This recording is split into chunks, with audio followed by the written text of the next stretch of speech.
Hello les amis, je vous retrouve pour une nouvelle vidéo sur le basket en NBA, le suivi des San Antonio Spurs et de Victor Wembanyama. Et cette nuit, les Spurs ont gagné chez les Boston Celtics 100 à 95. Une très belle victoire face à une grosse équipe des Celtics où il y avait juste un ou deux absents. Mais voilà, une belle victoire et surtout Wemby a été décisif en marquant les derniers paniers dans la dernière minute puisque les Spurs sont passés devant à 2 minutes de la fin.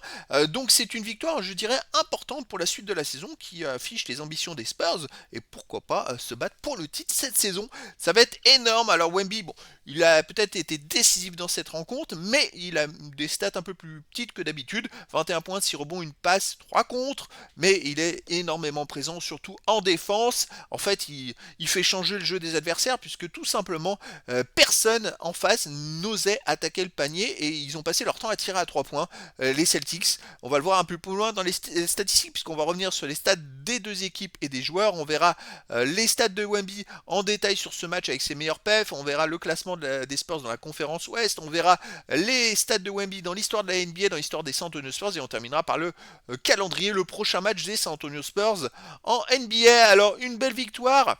Et c'est pourtant les Celtics qui ont commencé très fort. Ils menaient 26-21 au premier quart-temps, plus 5. Ensuite, deuxième quart-temps, 29 partout, ce qui fait plus 5 pour Boston à la mi-temps. Troisième quart-temps gagné par San Antonio 23-20, ce qui fait plus 2 pour Boston. Et dernier quart-temps gagné par San Antonio 27-20, qui passe devant à 2 minutes de la fin. Les statistiques des équipes, il y a eu 40% au tir pour les Celtics, pareil pour les Spurs, 36% au tir à 3 points pour les Celtics, c'est pas mal, hein.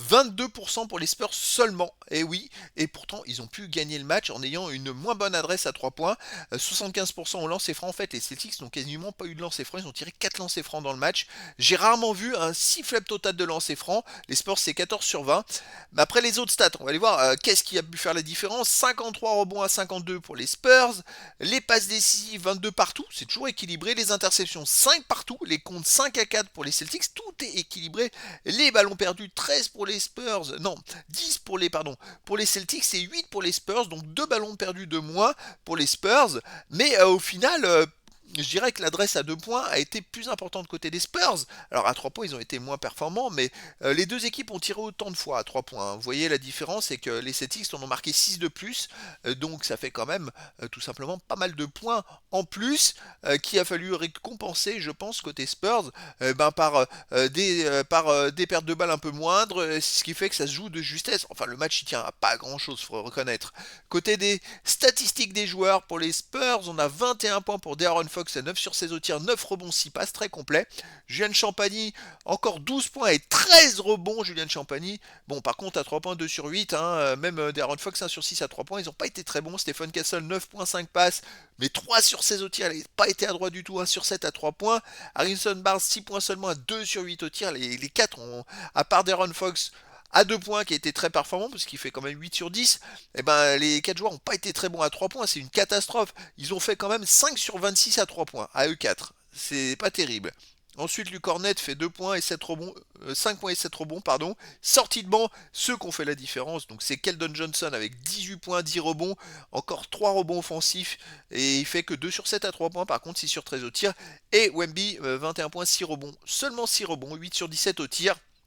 Dylan Harper que 5.2 sur 7 au tir. Ouais, l'adresse n'était pas au top, hein. Côté des Celtics, eh ben, écoutez, c'est marrant parce qu'ils tournent à 40% au tir avec seulement 36% avec 36% à 3 points, c'est-à-dire qu'à 2 points, ils sont guère mieux. C'est quand même assez incroyable comme statistique. Il y a eu 27 points pour Jalen Brown, 11 sur 28 au tir, 5 sur 11 à 3 points, c'est plutôt pas mal. Avec 7 passes et 8 rebonds, il fait un bon match. 29 points pour Derrick White, mais 11 sur 26 au tir et 5 sur 17 à 3 points. Alors il a fait que tirer à 3 points et puis il n'a pas été très très bon. 9 points, 13 passes pour Keita. 9 points, 13 rebonds pour Keita. Bon, ok. Britton Richard fait 4 points seulement avec 2 sur 9 au tir. En sortie de banc, 10 points pour Shearman. Et puis sinon, les autres joueurs, 11 points pour Garza. Mais voilà, ils ont été un peu en dedans. Mais en tout cas, les Spurs ont fait un énorme match en défense. Ça a été énorme. Allez, dans la conférence Ouest, avec cette victoire, les Spurs sont toujours deuxième. Ils prennent un petit peu d'avance hein, sur les poursuivants. Ils sont toujours à 4 défaites des Thunder qui ont 7 défaites et 11 défaites. Donc voilà, ça va être dur d'aller chercher les Thunder. Hein. Ils sont vraiment vraiment au-dessus. Mais bon, pourquoi pas aller finir deuxième ou troisième. En sachant côté des Denver, je sais plus si Jokic est encore blessé ou pas, donc une mauvaise phase. Et puis après, il y a toujours Minnesota, les Lakers, les Rockets qui sont présents et les Suns qui sont là, pas très loin. Je dirais qu'il y a 7 équipes qui sont. Il y a 5 équipes derrière les Spurs qui se tiennent, on va dire. Allez, les stats de Wemby, donc il joue 26 minutes, il fait 21 points, 8 sur 17 au tir, 1 sur 4 à 3 points, 4 sur 4 au lancer franc. Aucun rebond offensif, seulement 6 rebonds défensifs, 6 rebonds au total, bon ok. Une passe décisive, aucune interception, 3 contre, aucun ballon perdu, aucune faute, plus 15 quand il est sur le terrain. Rien que ça, c'est parlant, plus 15 quand il est sur le terrain, alors que l'équipe a gagné que de 5 points. C'est quand même énorme face à une équipe de Boston, je rappelle qu'il était champion il y a 2 ans. Donc voilà, c'est quand même pas rien. Les Spurs, là, ils marquent le coup vraiment. Ils sont vraiment très très bons cette saison. Moi, je les attendais pas aussi forts, mais avec les nouvelles recrues, ben, ça marche très bien. De'Aaron Fox, bon, c'est un clutch player. Il y a l'arrivée du jeune Dylan Harper. Bon, Harrison Barnes l'année passée qui est arrivé, c'est un joueur solide. En défense, c'est du lourd, quoi. Ils défendent très très dur les Spurs. Puis Stephen Castle, qui est quand même très bon, même s'il n'a pas été très adroit dans ce match-là. Alors, dans sa carrière, OMB, bon, ses stats sont en baisse. 11 rebonds 3, 24.1. Il joue aussi 2 contre 9, 3 passes 2. Bon, c'est toujours pas mal, mais voilà, des stats en baisse. Et puis forcément il joue moins avec les blessures. Là ce qui compte c'est de le préserver pour jouer toute la saison. En tout cas il joue 26 minutes mais quand il est sur le terrain, Boston c'est le bazar. Ils savent plus aller au panier. Allez voir les résumés des matchs ou si vous n'avez pas vu le match, ouais le résumé c'est pas mal parce qu'on voit plein d'actions où des joueurs, même Jalen Brown, il ose même pas aller au panier à ce moment-là. Et ils reculent tous pour aller tirer à 3 points. C'est assez flagrant.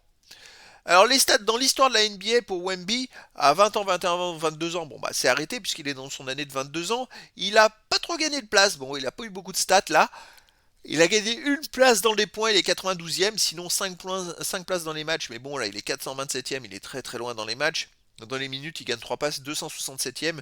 Sinon, bon, il a gagné une place dans les tirs marqués, 4 places dans les tirs tentés, 103e et 112e. On va surveiller tout ça. Et puis une place aussi aux passes décisives. 156e, mais bon là les stats ça baisse un petit peu. À 23 ans, il gagne pas mal de places, mais voilà, il est dans 3 points tentés, il est dans les 100. 3 points marqués, il est 109e, on va espérer que ça progresse. Les contres à 23 ans, il est 22e. Et donc là, avec ces 3 comptes, il arrive à 500 contres, il lui manque 27 comptes pour aller chercher chez Kevin Garnett. Donc on va être patient et on va surveiller pour la suite. Allez, dans l'histoire des 100 Antonio Spurs, c'est vrai qu'il fallait que je réactualise certaines stats. Je le ferai, je vais voir si je peux le faire pour les prochaines vidéos. Et ben écoutez, bon, il n'y a pas trop de mouvement. Il a gagné 2 places au général, c'est tout. Et 2 places au général, c'était dans les tirs marqués. Oui, maintenant 35e de l'histoire des Spurs, mais sinon dans les autres stats, il n'a pas progressé en termes de place. Il a progressé en termes de stats, mais pas en termes de place. Il lui manque 150 rebonds pour aller chercher la première place au rebond, au total rebond, devant Mark Burning. Donc je pense que ça va pouvoir le faire, mais il faudrait qu'il fasse plus de 6 rebonds dans certains matchs quand même. On va voir, mais en même temps, si les autres font que tirer à 3 points, ça fait des rebonds longs. C'est pas forcément à l'avantage des grands, on va dire. Voilà, c'est le défaut de ses qualités. C'est vrai qu'il va forcément être pénalisé sur des stats parce que il est tellement complet qu'il gêne beaucoup les adversaires. Alors on peut noter aussi les tirs marqués. Bon, il est deuxième dans beaucoup de stats, sinon, mais il a 4 premières places, c'est quand même à souligner.